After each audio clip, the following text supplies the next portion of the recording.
কে? আগে আমি আপনার জন্য দইয়ের ঘোল এনেছিলাম। ও, ওখানে রেখে দে। আরে তোদের রানীমা কোথায় রে? পুজোর ঘরে। ঠিক আছে, তুই যা।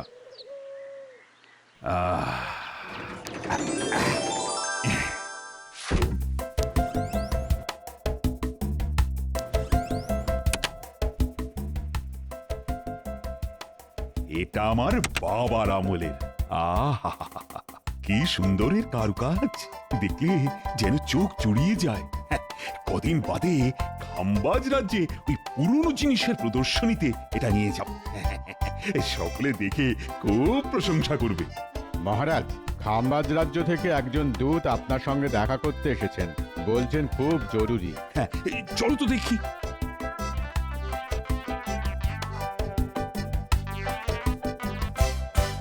কি বারান্দায় দাঁড়িয়ে কেন? আপনার এই রক্ষী আমাকে আমাকে অতিথিশালায় নিয়ে যেতে চেয়েছিল, কিন্তু আমার হাতে যে একেবারে সময় নেই মহারাজ, অনেক জায়গায় যেতে হবে তো। ও, তা কি বলতে এসেছো শুনি?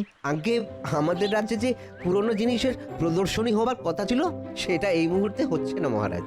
তাই দুঃখ জানিয়ে আমাদের মহারাজ আপনাকে এই পত্র পাঠিয়েছেন।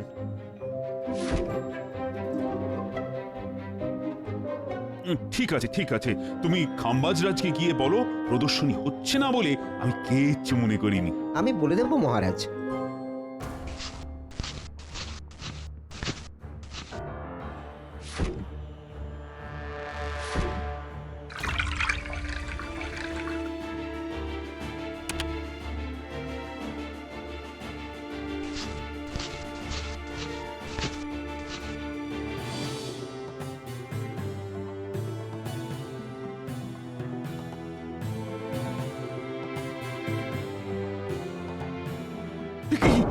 সোনার হাতিটা কোথায় গেল?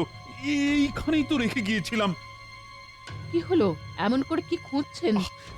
এই মাত্র আমার সোনার হাতিটা এখানে রেখে আমি একটু ঘরের বাইরে গিয়েছিলাম, এসে দেখি হাতিটা নেই।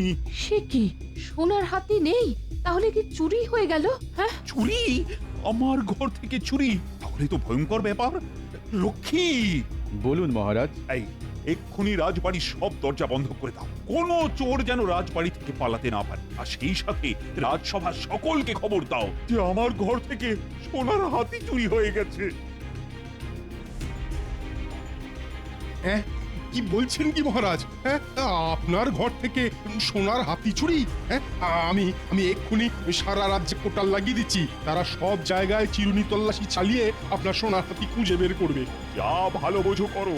হায় হায় হায়, ওটা যে আমার বাবার স্মৃতি। তাহলে আমি আসছি মহারাজ।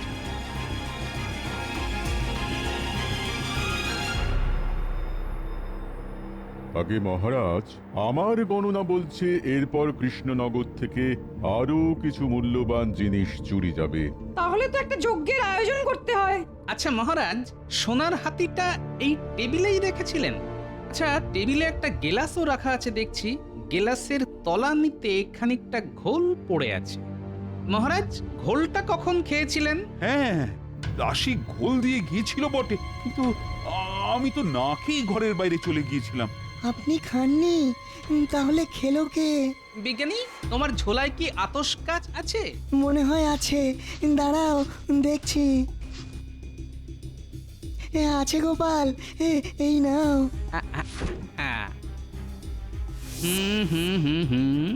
আতশ কাছে দু রকমের আঙুলের ছাপ ধরা পড়েছে, মানে গেলাসের গায়ে দুটো মানুষের আঙুলের ছাপ। একটা আঙুল বেশ সরু, মানে এটা হলো দাসীর আঙুল, আর একটা আঙুল বেশ মোটা, মানে এটা কোনো পুরুষ মানুষের। বিজ্ঞানী, তুমি একবার দেখো তো। ঠিক বলেছ গোপাল, একটা মহিলা আর একটা পুরুষ মানুষের আঙ্গুলের ছাপ। আমার অনুমান যদি মিথ্যে না হয়, তাহলে যে সোনার হাতি চুরি করেছে সেই ঘোল খেয়ে পালিয়ে গেছে। কি সাহস, আমার ঘরে ঢুকে সোনার হাতি চুরি করে আমারই ঘোল খেয়ে পালিয়ে গেল। এই গোপাল, গোপাল, এই দুঃসাহসিক চোরটাকে কিন্তু ধরতেই হবে। আমি চেষ্টা করব মহারাজ। এসব কি শুনছি মহারাজ? আপনার ঘর থেকে নাকি সোনার হাতি চুরি হয়ে গেছে? কি সর্বনাশ! এ তো বাঘের ঘরে ঘোগের বাসা। মহারাজ, যা শুনলাম দাসী নাকি আপনার ঘরে ঘোল দিতে এসেছিল। হ্যাঁ, তাহলে ওকে ধরে কারাগারে পাঠিয়ে দিন। পিঠে দুঘা পড়লেই হড়হড় করে পেটের সব কথা বেরিয়ে আসবে। ঠিকই বলেছেন মন্ত্রী মশাই, আমি সব সময় ঠিক কথাই বলি গোপাল। কিন্তু তা সত্ত্বেও দাসীকে তো এখনই কারাগারে পাঠানো যাচ্ছে না। কেন কেন দাসীকে কারাগারে পাঠানো যাচ্ছে না কেন? কারণ মহারাজের ঘোলের গ্লাসে একজন পুরুষ মানুষের আঙুলের ছাপ পাওয়া গেছে। সর্বনাশ! তাহলে দাসীর সঙ্গে নিশ্চয় কোনো পুরুষ সঙ্গী ছিল। মনে হয় দুজনে মিলেই চুরিটা করেছে। তাহলে তো সব থেকে আগে ওই পুরুষ চোরটাকেই ধরতে হয়, কারণ আমাদের রাজ্যের নিয়ম অনুযায়ী শুধু সন্দেহের বশে কোনো মহিলার পিঠে দুঘা দেওয়া যায় না। গোপাল একেবারে ঠিক কথাই বলেছে। কিন্তু ওই পুরুষ চোরটাকে ধরবো কি করে? খুব সোজা, মহারাজের ঘর থেকে যখন চুরি গেছে তখন মনে হয় এ বেটা চেনা চোর এবং রাজবাড়ির সুলুক সন্ধান সে জানে। মহারাজ, এক্ষুনি এ রাজ্যের সব কটা চোর আর পাকা বদমাশদের ধরে আনার অনুমতি দিন। ধরে এনে কি করতে চাও বলো তো? প্রথমে কালো কালি দিয়ে প্রত্যেকের আঙুলের ছাপ নেব, তারপর এই গ্লাসের ছাপের সাথে মিলিয়ে দেখব, যার আঙুলের ছাপের সঙ্গে গ্লাসের আঙুলের ছাপ মিলে যাবে সেই চোর বলে প্রমাণিত হবে। সর্বনাশ! বেটা চুরি করলি ঠিক আছে, কিন্তু ঘোলটা খেতে গেলি কেন? এখন তো গোপাল সকলকে ঘোল খাইয়ে ছেড়ে দেবে। ঠিক আছে, দেখো চেষ্টা করে। তবে আমার মনে হয় এত সব না করে ওই দাসীকেই জেরা করা সব থেকে ভালো হতো। হবে হবে, সব হবে। এত ব্যস্ত হচ্ছেন কেন মন্ত্রী মশাই? এই তো সবে সন্ধে, পুরো রাত তো অনেক দূর।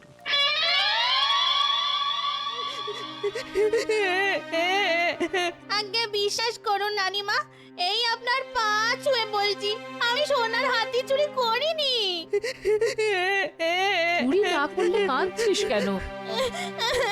কাঁদবো না, মন্ত্রী মশাই নাকি বলেছেন আমি নাকি চুরি করেছি। এটা আমার নামে কত বড় অপবাদ বলুন।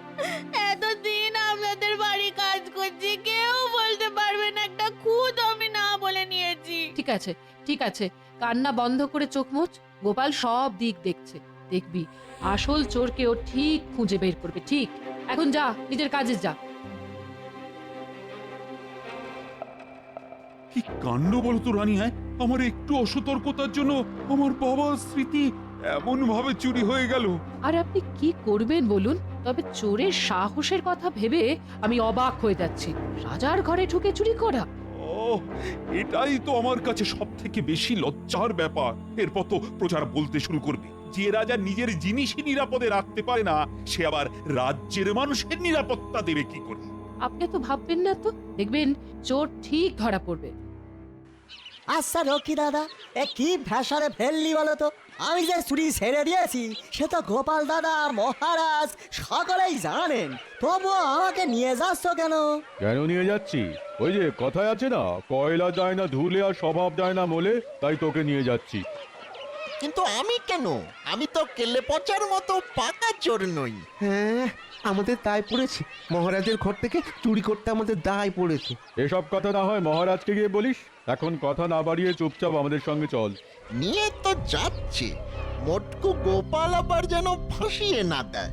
বেটা যা পাজি।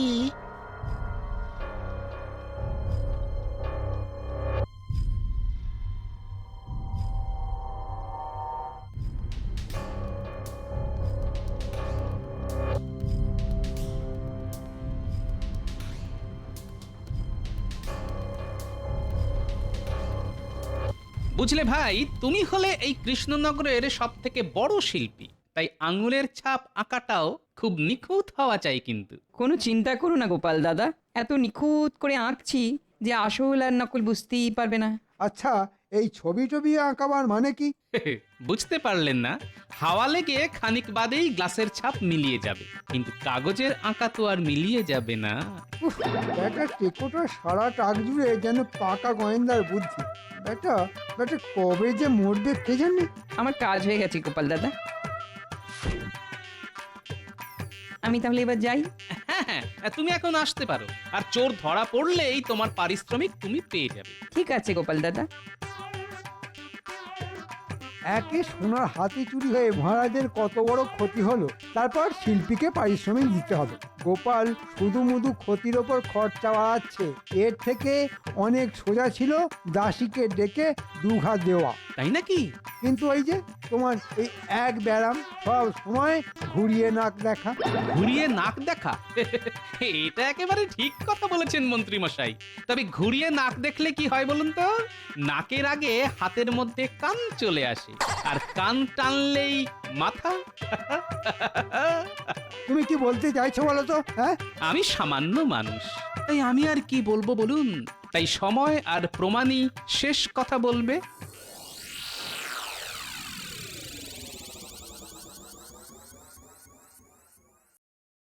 এই সকলে এখানে চুপ করে দাঁড়া, আমি গোপাল দাদাকে খবর দিয়ে আসি। এটা কিন্তু আমাদের সঙ্গে খুব অন্যায় হচ্ছে। আমরা তেলে পচার মতো দাগি চোর নই, আমরা সব ভদ্রলোক। সে তো আমরা খুব ভালো করেই জানি যে তোমরা কেমন ভদ্রলোক। আরে বাবা, অন্যায় না করলে এত বিরক্তি কেন?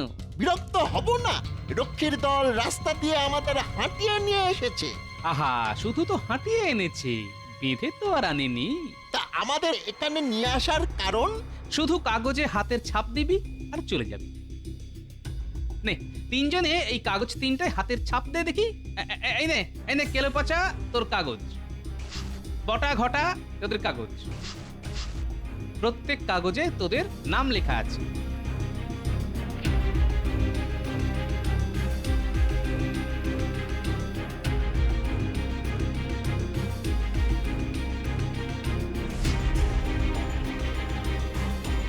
বাহ বাহ বাহ, খুব ভালো হয়েছে। এখন তোরা এখানে দাঁড়া, আমরা একটু ভেতর থেকে আসছি।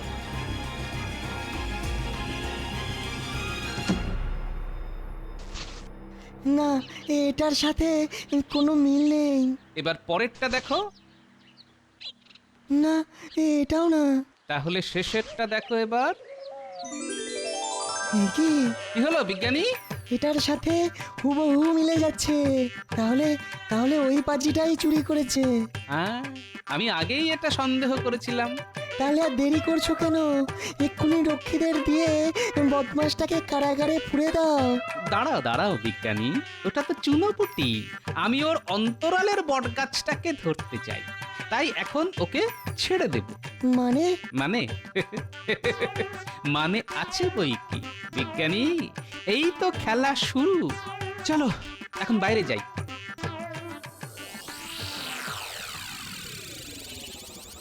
কিরে বটা ঘটা, শুনলাম তোদেরও এখানে নিয়ে এসেছে। দেখুন না মন্ত্রী মশাই, কি অন্যায়! আমরা শান্ত শিষ্ট ছাপোষা মানুষ, রাজবাড়ি থেকে আমরা চুরি করতে যাব কেন? গোপাল দেখছি খুব বাড়াবাড়ি শুরু করেছে। শোন, তোদের হাতের ছাপ আর গ্লাসের আঙুলের ছাপের সঙ্গে একজনের ছাপ কিন্তু হুবহু মিলে গেছে। তার মানে তোদের মধ্যে একজন চোর। এখন তোরা কি নিজে মুখে স্বীকার করবি নাকি আমাকেই বলতে হবে? বিশ্বাস করো, আমি চুরি করিনি গো। আমি কিছু জানি না। শুধু শুধু আমাকে হয়রান করছো। বটে, তা তোরা যখন স্বীকার করলেই না, তখন আমাকেই বলতে হচ্ছে যে তোদের মধ্যে চোর হচ্ছে এই কেলে পচা। আর ভগবান, কতদিন আগে চুরি ছেড়ে দিয়েছি, তবু আমার নামে এই বদনাম। হ্যাঁ, রক্ষী, একে কারাগারে নিয়ে যাও, কাল রাজসভায় এর বিচার হবে। যা বটা ঘটা, তোরা বাড়ি যা। আমি আগেই জানতাম গোপাল যত চেষ্টাই করুক না কেন, কোনোভাবেই তোদের ফাঁসাতে পারবে না।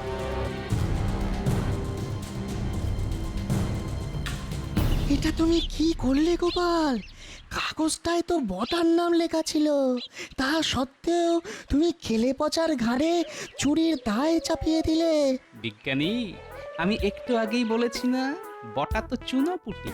আমি ওর অন্তরালের বটগাছটাকে ধরতে চাই, তাই এখন ওকে ছেড়ে দিলাম। তবে চিন্তা করো না, আজ রাতের মধ্যেই বটা আর ওর বটগাছ দুটোকেই ধরে কারাগারে পুরে দেব। কাল হবে ওদের বিচার। শুধু নির্দোষ কেলে পচাকে একদিন কারাগারে কাটাতে হবে। এটাই যা দুঃখের।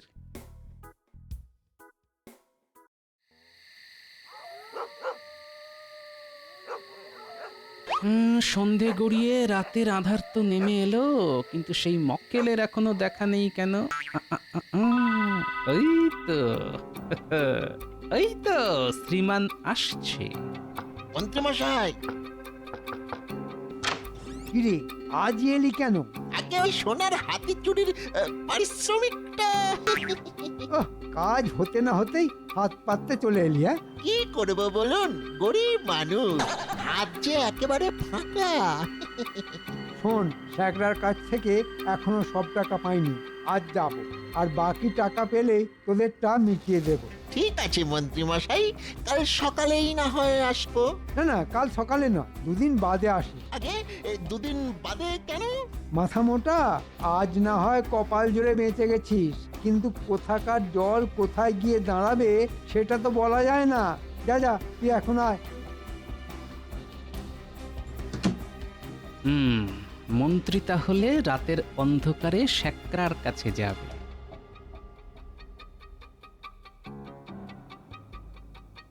যাই, আমিও মহারাজের কাছে গিয়ে কজন রক্ষী নিয়ে শ্যাকরার দোকানে যাই।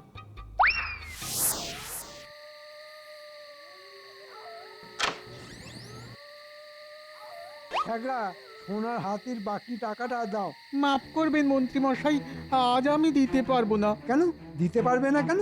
আগে চোরাই জিনিস বিক্রি করাটা তো অনেক ঝামেলা, 2 দিন সময় দিন, বাকি টাকা পেয়ে যাবে। শোন, দুদিনের মধ্যে বিক্রি করতে না পারলে ওই সোনার হাতি গলিয়ে ফেলে আমাকে সোনার দামই দিয়ে দিও। ঠিক আছে মন্ত্রী মশাই।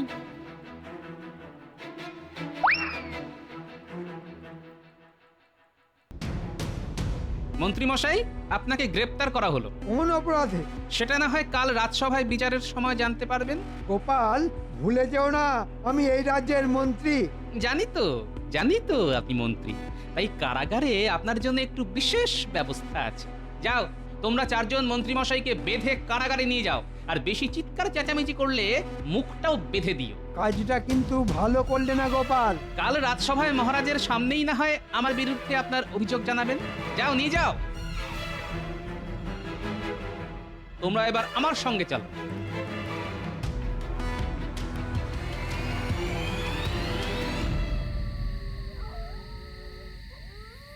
অনেক রাত হলো, দোকান বন্ধ করে এবারে বাড়ি যাই। তার আগে চলো শ্রীঘরে। মানে? সোনার হাতি চুরি করার দায়ে তোমায় গ্রেফতার করা হলো। বিশ্বাস করো গোপাল, বিশ্বাস করো, সোনার হাতি আমি চুরি করিনি। মন্ত্রী মশাই ওটা আমার কাছে বিক্রি করার জন্য রেখে গেছে গোপাল। বিশ্বাস করো, এতে আমার কোনো দোষ নেই। আমি চুরি করিনি গোপাল, আমি চুরি করিনি। চুরি না করলেও চোরাই জিনিস তো নিজের দোকানে রেখেছো, সেই অপরাধেই তোমায় গ্রেফতার করা হলো। তবে তার আগে ভালোই ওই সোনার হাতি বের করে দিলে শাস্তি কিছু কম হবে। দিচ্ছি, এক্ষুনি দিয়ে দিচ্ছি।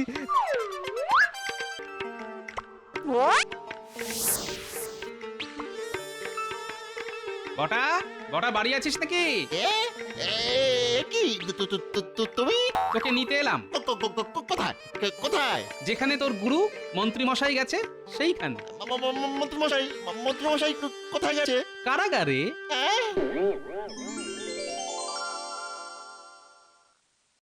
এই নিন মহারাজ, আপনার চুরি হয়ে যাওয়া সোনার হাতি। আমার সেই সোনার হাতি উদ্ধার করতে পেরেছো তাহলে? গোপাল, তোমায় যে কি বলে বাহবা দেব। তা কি চুরি করেছিল? এক্ষুনি দেখতে পাবেন। প্রহরী, বন্দীদের নিয়ে এসো। কি তাহলে কি এরা সকলে মিলে চুরি করেছিল? আসল চোরকে ধরার জন্য কেলেপচাকে ধরা হয়েছিল, কিন্তু কেলেপচা চোর নয় মহারাজ। জানতাম আমার মাথার ওপরই ভগবান আছেন। তাহলে আসল চোরটাকে? চুরি করেছিল বটা, কিন্তু তার পেছনে বড় মাথা হচ্ছে মন্ত্রী মশাই। মিথ্যে কথা মহারাজ, আমাকে হেয় করার জন্য এটা গোপালের ষড়যন্ত্র। তাই নাকি ষড়যন্ত্রী মশাই? তাহলে শ্যাকরাকে ডাকি। প্রহরী, শ্যাকরাকে নিয়ে এসো তো।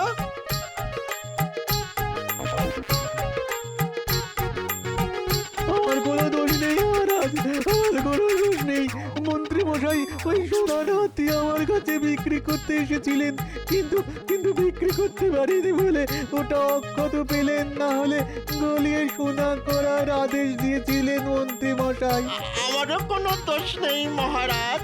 এই মন্ত্রী মশাই কিছু পারিশ্রমিকের লোভ দেখিয়ে আমাকে চুরি করতে বলেছিলেন। দিয়েছেন মহারাজ, আমাকে ছেড়ে দিন মহারাজ।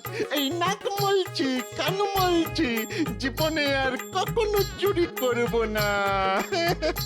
মন্ত্রী তুমি এত নীচ, শেষে আমার ঘরে লোক ঢুকিয়ে চুরি করাও, এত এত সাহস তোমার? আমার তো তখনই সন্দেহ হয়েছিল মহারাজ, যখন মন্ত্রী মশাই বারবার করে দাসীকে চোর সাব্যস্ত করতে চাইছিলেন। ও মা, মন্ত্রী মশাইয়ের পেটে পেটে এত। ওর পেট চিরে ফেলবো আমি। ভেবেছিল আমার বাবার স্মৃতি ওই সোনার হাতি হজম করে দেবে। ওই যতই কাঁদো না কেন, আজ আর তোমার নিস্তার নেই। আমার একটা কথা আছে মহারাজ। বলো। বিনা দোষে কেলে পচাকে এক রাত কারাগারে আটক থাকতে হয়েছে, তাই ওকে কিছু টাকা দিয়ে মুক্তি দিতে হবে মহারাজ। ঠিক আছে, তাই হবে। আমার কি হবে মহারাজ? ওকে 1 মাস কারাগারে বন্দি থাকতে হবে। সব আপনার জন্যে, সব আপনার জন্যে হলো। মন্ত্রীকে 1 বছর কারাগারে বন্দি থাকতে হবে। 1 বছর কারাগার? ওরে বাবা! গোপাল, গোপাল, আজ তোমার জন্যই এই সোনার হাতি ফিরে পাওয়া সম্ভব হলো। আমি তোমাকে 100 মোহর দিয়ে পুরস্কৃত করব। ধন্যবাদ মহারাজ। আরে তোমরা সকলে চুপ করে আছো কেন? দাও দাও, গোপালের নামে জয়ধ্বনি দাও। জয় গোপালের জয়। জয় গোপালের জয়।